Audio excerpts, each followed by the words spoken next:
లూయా. రేయ్ రేయ్ నువ్వెందుకు వచ్చావు ఇక్కడికి అంటున్నాడంట పెద్దన్న. చదవమ్మ ఇంకేమన్నాడు. ఆ చిన్న మందను ఎవరు వశితం చేసితివి? నీ గర్వమును ఆ, నీ హృదయపు చెడుతనమును నేను ఎరుగుదును. ఆ. యుద్ధము చూచుటకే కదా నీవు వచ్చితివనెను. నిజమేనా అయ్యగారు? ఇది అయ్యగారులు ఇక్కడ ఉన్నారు చెప్పమను.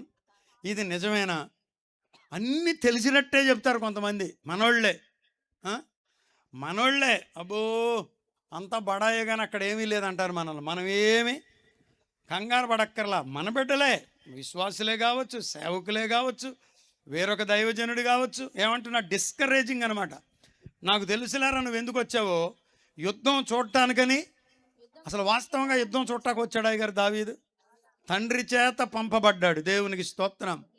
యుద్ధం చూడటానికి రాలా, యుద్ధం చేయడానికి రాలా, దేవుని చేత పంపబడ్డాడు, తండ్రి చేత పంపబడ్డాడు, దైవ చిత్తానుసారంగా పంపబడ్డాడు, అభిషేకింపబడి పంపబడ్డాడు. దేవునికి స్తోత్రం కలుగును గాక.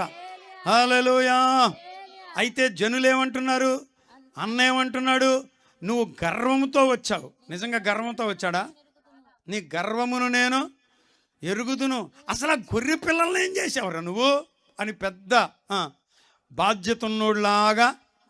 ఇలాంటివన్నీ ఎదురవుతాయి పాస్టర్ గారి సేవలో. మనం ఏమి కంగారు పడక్కర్లా. స్తోత్రం. చదవండి చదవండి. అందుకు దావీదు నేనేమి చేసితిని? అరే అన్నయ్య నేనేం చేశాను రా? మాట మాత్రం పలికితినని చెప్పి. నేనేం చేశాను చెప్పు? నిన్నేమన్నా అన్నానా? చూసారా? దేవునికి స్తోత్రం. నువ్వు నోరుమై అన్నాడా? అబ్బాయి పిల్లలు వింటున్నారా?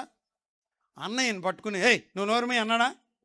అలా అంత గట్టిగా మాట్లాడినా, దుర్మార్గంగా మాట్లాడినా, ఎంత పొలైట్గా చెప్పండి ఏమంటున్నాడు? నేనేమి చేసి తిని? మాట మాత్రము పలికి తినని చెప్పి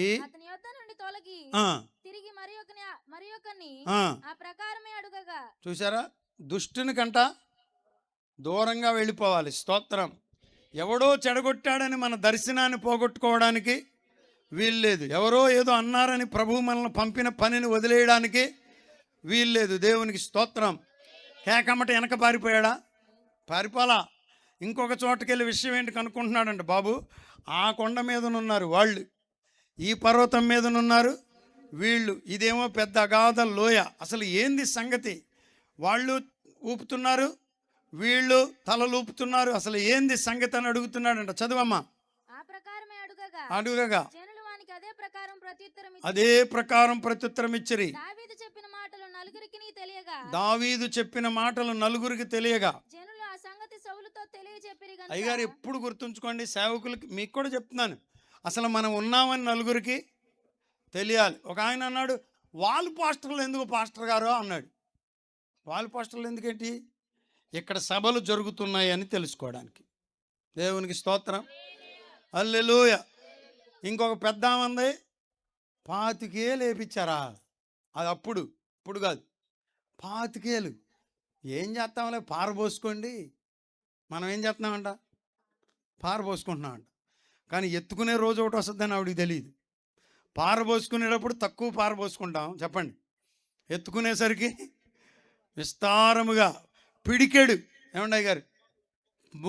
మోపులుగా ఎత్తినప్పుడు ఎంత చెప్పండి అమ్మా. కన్నీళ్లు విడచుచు పిడికెడు విత్తేవాడంట సంతోషగానముతో పనలు మోసుకొచ్చే రోజు ఒకటి ఉంది. దేవునికి స్తోత్రం కలుగును గాక.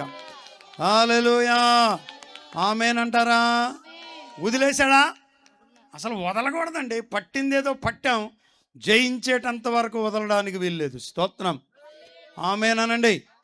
అక్కడికి వెళ్ళాడు.